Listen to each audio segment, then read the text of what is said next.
अस्सलामुअलैकुम नाज़रीन, आप देख रहे हैं सियासत टीवी और आलमी खबरनामा में आप सभी का खैर मकदम है। मैं हूं नाज़िमा। सबसे पहले नजर डालते हैं हेडलाइंस पर।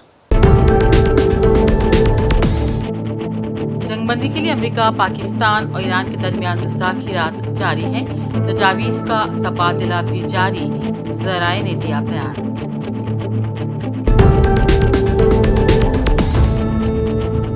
अमेरिका और इसराइल की ईरान के खिलाफ जंग नाजायज, चीन ने दिया बयान। हालिया सूरत हाल में ईरान चीन ताल्लुक पहले से ज्यादा मजबूत होंगे, ईरानी वजीर खारजा अब्बास अरागची का बयान।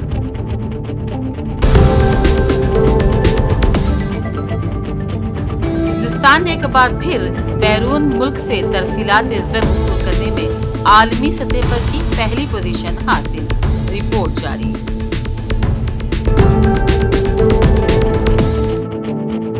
पाकिस्तान के पेशावर में अपना कौंसल खाना बंद कर रहा है अमेरिका, सिक्योरिटी खदशात के बायस ट्रंप का फैसला।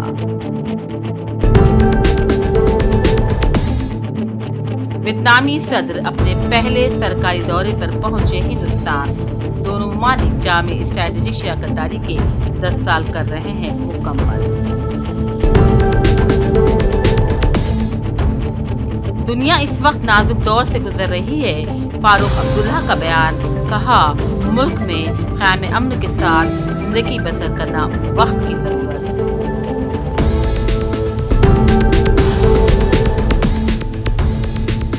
और इटली की वजीर आजम ने AI के जरिए बनाई जाने वाली जाली तस्वीर के बढ़ते रुझान पर किया शदीद तशवीश का इजहार।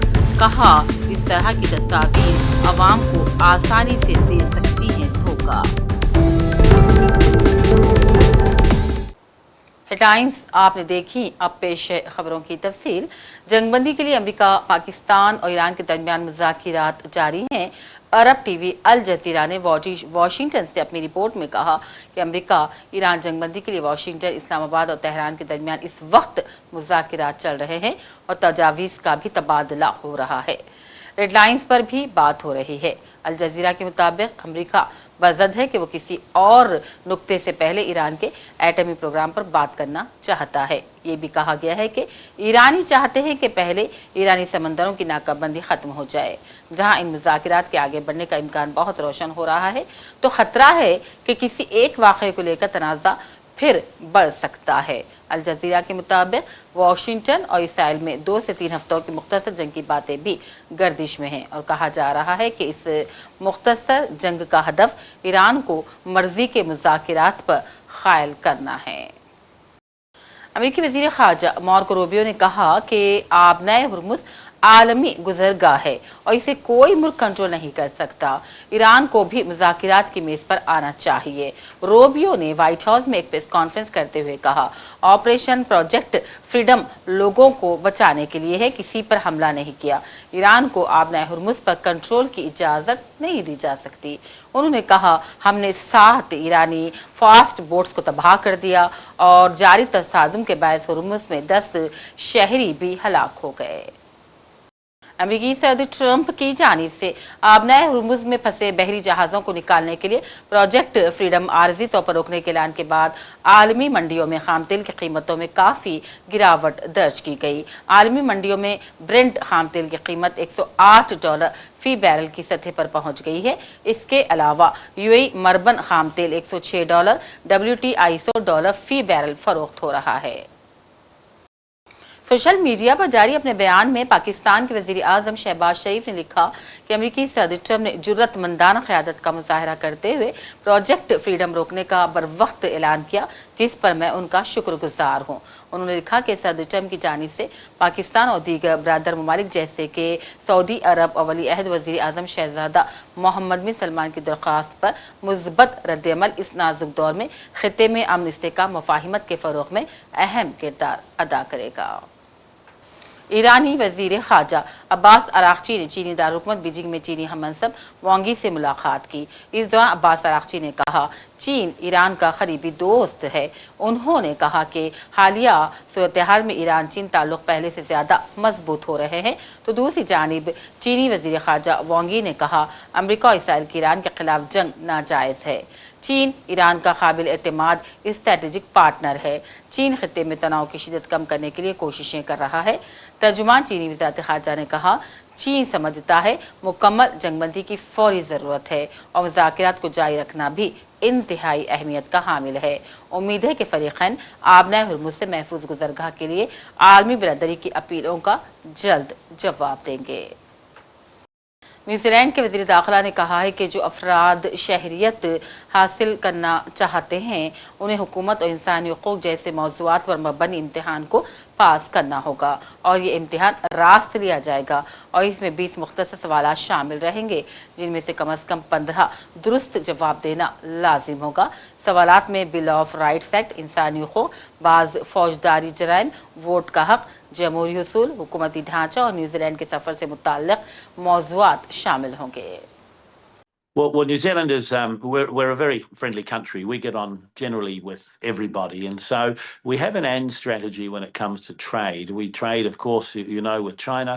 We will buy about 20 billion New Zealand dollars worth of goods from China and services this year, compared to India, which is a very modest amount. We trade, of course, with the UK, with the European Union, with America. This is an "and" strategy, but for New Zealand, this is an important relationship. When our Prime Minister said he will make our relationship with India a strategic priority, we see it as a very broad response, not only around trade. And so the opportunities in both directions for the countries to grow in a relationship, to get each other, to know each other more. But most importantly, I know Prime Minister Modi and Prime Minister Luxon have talked a lot about the people-to-people connections, the culture, the sport. We see that being just as important. So, very pleased to have completed the agreement. It's just another step in the direction of the relationship between our two countries, which is strong historically, but continuing to modernize and grow. Minister, global trade is shifting towards trusted supply chains. Does this agreement include any concrete supply chain resilience framework, or is that still aspirational? Well, the whole agreement is around being sustainable. What the New Zealand and Indian government have done in negotiating this trade agreement and signing it is said to the world, we have made commitments to each other, rights and obligations, and we intend to honour them. And it has a very clear signal message to the business community in India and New Zealand that in such an uncertain world, this trade agreement gives you certainty and it takes risk away. And so in itself, it looks towards sustainability. But there will be opportunities in the future for us to talk more about, supply chains and so on. A couple of years ago, I was at the G7 trade ministers meeting in India with Minister Goyal, and he and I in our interventions were the only two ministers who spoke about the importance of global supply chains and securing them and working together with trusted partners. And as a result of that, we've gone on to talk much more about that. And so there will be opportunities in the future for us to look to enhance or grow the agreement FTA further to include some of those areas of dependability around supply and supply chains and navigation and shipping and so on. But the whole agreement gives absolute certainty to Indian and New Zealand producers and exporters, and it says to the world, come to New Zealand and come to India, invest your money to help trade, under this agreement. We give you certainty, where in most other parts of the world, it's very hard to find that now. जनूबी Korea में गुज़िश्ता माह साबिक़ खातून अव्वल की सज़ा को दुगना से ज़्यादा करने वाले एक जज की आज सुबह मुर्दा हालत में नाश पाई गई। पुलिस के मुताबिक जज शेंजुंग और को रात तकरीबन 1 बजे मुकामी वक्त के सिविल हाई कोर्ट की इमारत में बेहोश पाए गए। उन्हें फौरी तौर पर अस्पताल भी मुंतकिल किया गया, जहां डॉक्टरों ने उन्हें मुर्दा करार दे दिया। पुलिस ने कहा कि मौत में किसी किस्म के कत्ल या साजिश के शवाहिद नहीं मिले हैं। मुकामी मीडिया का दावा है कि शिन ने खुदकुशी का नोट छोड़ा था, ताम पुलिस ने इसकी तरदीद कर दी। इटली के वज़ीर आज़म जॉर्जिया मेलोनी ने मसनवी ज़हानत यानी कि AI के जरिए बनाई जाने वाली जाली तस्वीर डीप फैक्स के बढ़ते रुझान पर शदीद तशवीश का इजहार करते हुए खबरदार किया कि इस तरह की तस्वीर अवाम को आसानी से धोखा दे सकती है। एक बयान में उन्होंने कहा, मेरी कई जाली तस्वीर मसनवी ज़हानत के जरिए बनाई गई हैं और उन्हें सोशल मीडिया पर भी फैला दिया गया है जैसे कि वो हकीकी हों। उनके मुताबिक तस्वीर सियासी मुखालिफिन की जानिब से बनाई गई और फिर उन्हें वायरल किया गया ताकि उन्हें निशाना बनाया जा सके। हमारे मुल्क हिंदुस्तान एक बार फिर बैनूर मुल्क से तरसीलात ज़र में वसूल करने में आलमी सतह पर पहली पोजीशन हासिल कर ली। अक़वाम मुत्तहिदा की माइग्रेशन एजेंसी की ताज़ा रिपोर्ट के मुताबिक 2024 में हिंदुस्तान को 137 अरब डॉलर से ज्यादा रकम मिली, जो दुनिया में सबसे ज्यादा थी। इस मामले में हिंदुस्तान वाहिद मुल्क है जिसने 100 अरब डॉलर का हिस्सा अबूर कर लिया है।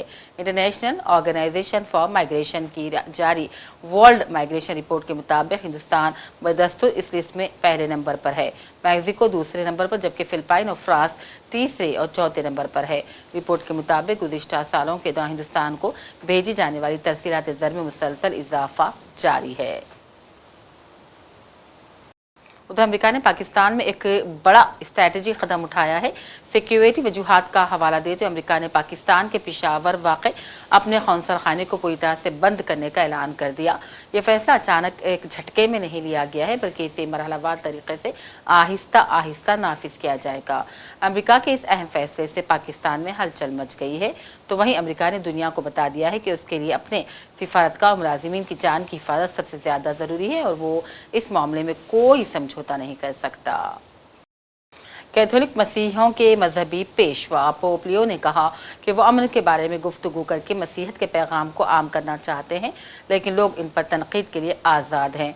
खुद पर अमेरिकी सदर ट्रंप की ताज़ा तनकीद के बाद पोप ने कहा कि कलीसिया का मकसद इंजील और अमन की तबलीग है। अगर इंजील की तबलीग पर कोई मुझ पर तनकीद करता है तो मुझे उम्मीद है कि मेरी बात भी सुनी जाएगी। उन्होंने कहा वो अमन के बारे में गुफ्तगू करके मसीहत के पैगाम को आम करना चाहते हैं, लेकिन लोग उन पर तनकीद के लिए भी आज़ाद हैं। वियतनाम के सदर तोलाम वजीर आजम नरेंद्र मोदी की दावत पर अपने पहले सरकारी दौरे पर आज नई दिल्ली पहुंचे। दोनों ममालिक के दरमियान तारीखी मुआहदात भी तय पा गए हैं। वियतनाम की कम्युनिस्ट पार्टी के जनरल सेक्रेटरी का वालिहाना इस्तकबाल भी किया गया और वजीर मुमलिकत बराए दाखिला नित्यानंद राय ने उनका खैर मकदम किया। उनका ये 3 रोज़ा दौरा अहम दौरा माना जा रहा है, क्योंकि दोनों ममालिक अपनी जामे स्ट्रेटेजिक शराकतदारी के 10 साल भी मुकम्मल कर रहे हैं। जम्मू कश्मीर नेशनल कॉन्फ्रेंस के सरबराह फारूक अब्दुल्ला ने इंतखाबी नताइज के बारे में मीडिया से बातचीत की और चंद अहम तबसरे किए। उन्होंने कहा ममता बनर्जी नताइज को मानने से इनकार कर रही हैं और कह रही हैं कि बड़े पैमाने पर धांधली हुई है। उन्होंने इस मौके पर आलमी सूरत-ए-हाल और मुआशी तबाही पर भी बयान दिया। फारूक अब्दुल्ला ने कहा इन दिनों दुनिया बदतरीन हालात से गुजर रही है और मुल्क में भी कोई लड़ाई फसाद की कोई गुंजाइश नहीं, क्योंकि हमारा मकसद ख़याम अमन से जिंदगी गुजारना जरूरी है। रिजल्ट आ गए, ममता कबूल नहीं कर रही है। वो कहती है वहां पे बहुत जबरदस्त रिगिंग की गई। ये हाल है बंगाल का। तमिलनाडु में तो नई हुकूमत बन रही है। केरला में भी कांग्रेस जीत गई है। आसाम में भी बीजेपी जीत गई। और क्या है फरमाएं। एसआईआर का इम्पैक्ट हो रहा है डॉक्टर साहब? एसआईआर का कोई इम्पैक्ट हो रहा है? एसआईआर नहीं, कुछ भी नहीं, हमारी खैर नहीं डॉक्टर साहब। एसआईआर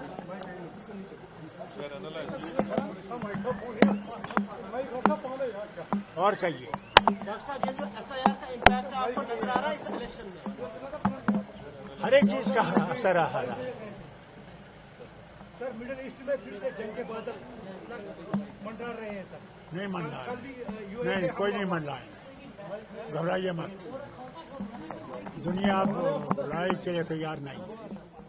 पहले ही दुनिया में इकोनॉमिक कंडीशंस हर मुल्क की खत्म हो रही है और कोई मुल्क दुनिया में नहीं चाहता है कि ये लड़ाई फिर से शुरू हो।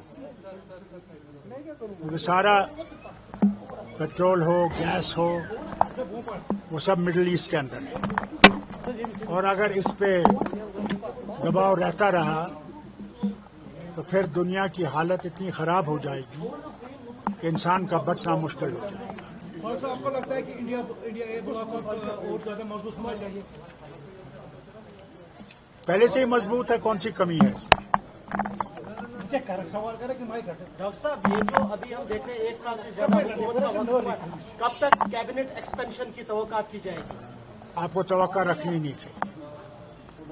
चलिए तो साहब पंजाब में रात को 2 ब्लास्ट हुए हैं। अरे हिंदुस्तान में ब्लास्ट होते रहते हैं, कौन सी नई बात है? घबराइए मत। और डॉक्टर साहब ये तो लगातार बता रहे हैं सिंदूर की एनिवर्सरी है, एक साल को कैसे देखते हैं? How do you see this 1 year? Sindoor has paid its dividends. I think there is no more question of wars. Wars, लड़ाइयाँ जो है वो सोल्यूशन नहीं लाती हैं, वो मुसीबतें लाती हैं। यूक्रेन का हाल देख लीजिए,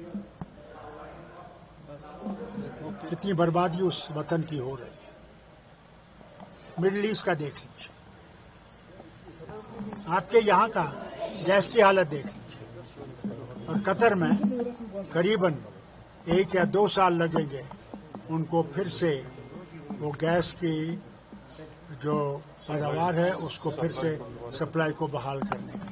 डॉक्टर साहब लगातार हम देख रहे हैं कि अपोजिशन लगातार तनकीद कर रही है नेशनल कॉन्फ्रेंस सरकार पर के जो मुद्दे हैं उन पे पार्टी खामोश है, चाहे वो 370 हो, स्टेटहुड का मसला हो या जो इलेक्शन में वादे किए गए थे। तो किस तरह से तनकीद को आप रिएक्ट करेंगे? समझते हैं बहुत अच्छी बात है, उनका काम ही ये है। अगर वो ये काम नहीं करेंगे तो जिंदा कैसे रहेंगे? उन्हें जिंदा रहना है, वो झूठ बोले, जो उनकी मर्जी है वो करें। हमारी जमात चल रही है जिस तरह हमने चलना है और हम उससे पीछे नहीं हटे। हुकूमत हिंद ने आज 4 पाकिस्तानी कैदियों को रिहा कर दिया और उन्हें अटारी बॉर्डर के जरिए उनके मुल्क पाकिस्तान भेज दिया गया। ये चारों कैदी बिना किसी इजाजत के हिंदुस्तान में दाखिल हो गए थे। 6 या 7 महीनों से ये कैद की हालत में जिंदगी गुजार रहे थे। भारत सरकार की तरफ से आज 4 सिविल प्रिजनर जो पाकिस्तान के रहने वाले थे उनको रिलीज़ किया जा रहा है।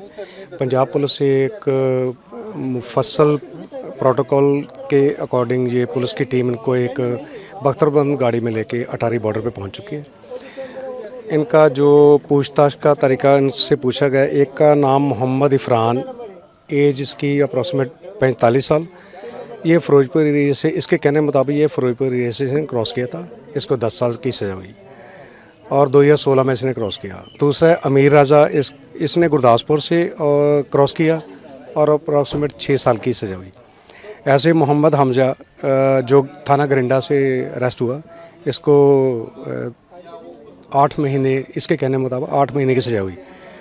और चौथा हुसनैन मोहम्मद, ये बता रहा है मैंने अजनाला साइड से इलीगल क्रॉस किया था, इसको 6 से 7 महीने की सज़ा हुई। तो ये 4 प्रिजनर को लेके पंजाब की पुलिस टीम यहाँ पे पहुँच चुकी है। इनकी पूछताछ के बाद कस्टम और इमिग्रेशन होने के बाद इनको पाकिस्तान के रेंजर के हैंडओवर किया जा रहा है। किस इल्ज़ाम में आए थे? बॉर्डर क्रॉसिंग के सब सिविलियन हैं? ये सारे सिविल प्रिजनर हैं। इन्होंने बोला कोई बॉर्डर के पास पहुंच गया, किसी ने कैसे पर इन्होंने सब ने इलीगल पाकिस्तान से भारत में दाखिला लिया, जिसकी वजह से बीएसएफ ने इनको हैंडओवर कैप्चर करके और पंजाब के अलग अलग जो पुलिस ऑफिसर हैं जिले, उनके हैंडओवर किया, जहां पे इनके ऊपर एफआईआर लॉन्च की गई। इनको कोर्ट की तरफ से सज़ा सुनाएगी।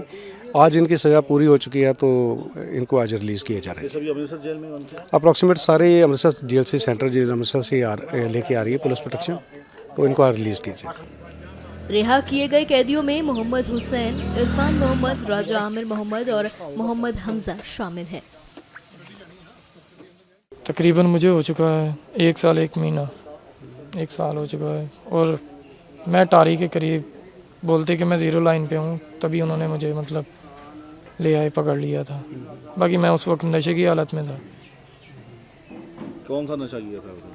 सर वैसे तो पीछे से मैं आइस वगैरह भी पीता था, बट राइट नाउ मैंने वहाँ पे कोरेक्स डी वो पी हुई थी। वहाँ आम मिलती है?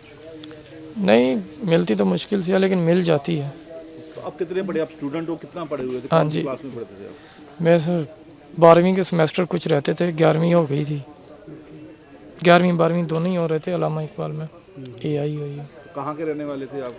मैं रहीम यार खान। कहाँ पड़ता है ये? कराची में। पंजाब का लास्ट स्टेट है, सुबह सिंध शुरू हो जाता है, उसके बाद एक और रहीम यार खान के बाद एक और शहर आता है, उसके बाद वो। तो आप इतनी दूर कैसे चले आ गए नशे की हालत में? मैं लाहौर में आया हुआ था काम की तलाश में। जी। तो किस जेल में रखा आपको? क्या एलिगेशन, बॉर्डर क्रॉसिंग का एलिगेशन, क्या एलिगेशन लगाया आपको? हाँ बॉर्डर क्रॉस ही लगाया गया और मुझे अमृतसर की जेल में रखा गया। घर जा रहे हो, कैसा लग रहा है? बहुत अच्छा लग रहा है। तो आप फिर नशे की हालत में, नशा जो करते हैं उनको क्या कुछ मैसेज देना चाहेंगे जो नशा करते हैं? नहीं, नशा तो वैसे अब छोड़ ही देना चाहिए, मुझे भी मिल ही गया और जो सज़ा थी नशे की। नशा वैसे बंदे को ख़त्म ही कर देता है, इंसान को सोचने के काबिल नहीं छोड़ता। अगर मैं उस वक्त नशा नहीं करता तो मेरे पास सोचने की सलाहियत होती, मैं ऐसे ही नहीं चलता फिरता, आ जाता इधर। और बॉर्डर से जो नशा आता है वो भी बंद होना चाहिए, नौजवान नशा करते हैं। फिर अगर कहीं से आता है तो वैसे तो उनको भी चाहिए कि वो भी बंद करें, और जो इधर वाले हैं वो भी ना जाए, नशा कोई करे ही ना अगर आ रहा है तो। और भी कैदी थे आपके पास यहाँ जो अमृतसर में जो पाकिस्तान के? हाँ, काफ़ी सारे हैं, मेंटल भी हैं, अच्छे भी हैं, जो NDPS में हैं, कुछ वो भी हैं। तो क्या दोनों सरकारों के मैसेज देना चाहिए कि उधर भी बंद है इधर भी बंद है, दोनों को छोड़ना चाहिए, कि अगर इधर भी छोड़ेंगे तो आपस में? सर वो तो अब उनको ही पता, छोड़ना चाहिए, बाकी जो सही फैसला हो वही लिया जाए बस। कितने भाई बहन थे आप? 3 भाई 5 बहनें।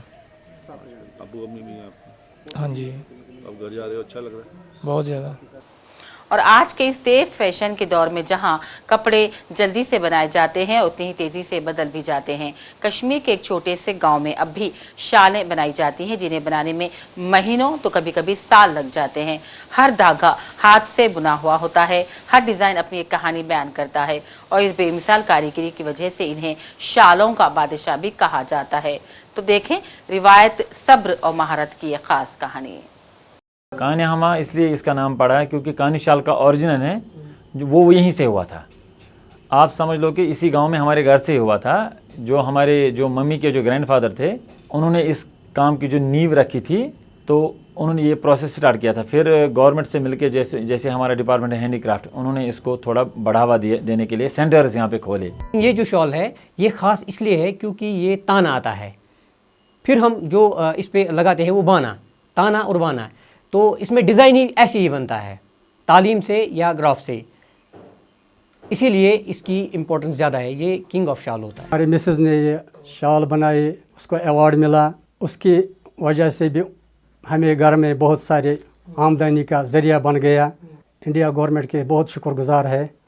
2018 में तोर अस अवार्ड, वनकस एग्जिबिशन दिवान, तिहुंद शुक्रगुजार यम वनकस दिवान एग्जिबिशन मौका दिवान, अम खतर मौका दिवान, एग्जिबिशन कर पन रोजगार अथ पे। Kani shawl that has like especially something that has been made by a master craftsman, you will see that it's very fine, it's very detailed, and getting that level of detail in weaves is really tough. Similarly with Sosni, you will see embroideries that are so like how in miniature art they're able to capture minute details in like these very tiny spaces. Similarly, it's just that on fabric, it's it pretty much looks like a painting on fabric.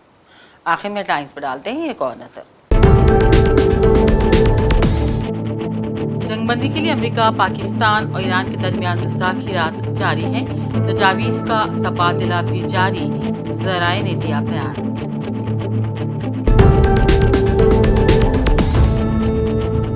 America और Israel की Iran के खिलाफ जंग नाजायज, चीन ने दिया बयान। हालिया सूरत-ए-हाल में ईरान चीन ताल्लुक पहले से ज्यादा मजबूत होंगे, ईरानी वज़ीर ख़ारजा अब्बास अराग़ची का बयान।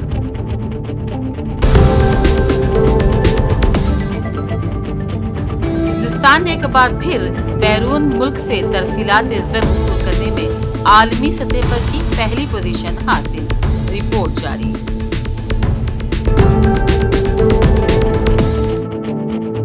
पाकिस्तान के पेशावर में अपना कौंसल खाना बंद कर रहा है अमेरिका, सिक्योरिटी खदशात के बायस ट्रंप का फैसला।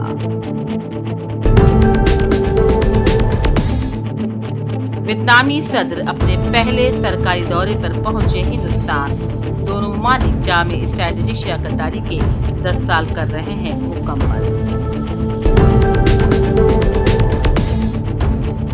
दुनिया इस वक्त नाजुक दौर से गुजर रही है, फारूक अब्दुल्ला का बयान, कहा मुल्क में क़याम अमन के साथ जिंदगी बसर करना वक्त की जरूरत।